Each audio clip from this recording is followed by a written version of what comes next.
A drought declaration in parts of England in the last few minutes. Live to our political correspondent, Joe Pike. Joe, tell us more about what the Environment Agency is saying.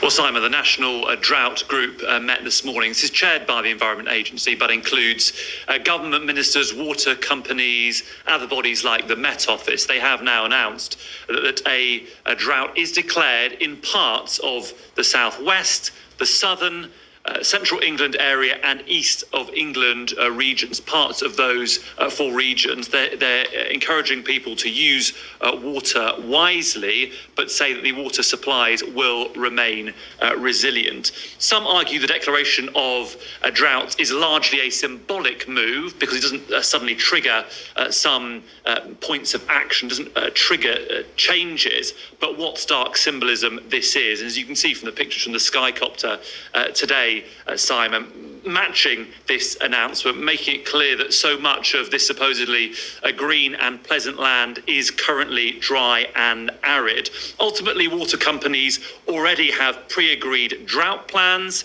They have hosepipe bans already in place. Yorkshire Waters today, of course, adding to other companies who've already made announcements. But the hope of water companies and of the Environment Agency is that this declaration in these four areas encourages people to change their behaviour and reduce their water consumption. As I say, parts of the southwest, southern and central England and east of England areas have moved into drought status. Reducing water consumption is a real challenge, and last year in every single area of England, water companies failed to meet their targets. That is something that they're hoping will change with this big announcement. But it's not just consumers who are a challenge, it's also farmers too, who have seen their crops damaged, grass not growing to feed cattle. We're certainly likely to see potato costs rise because farmers will get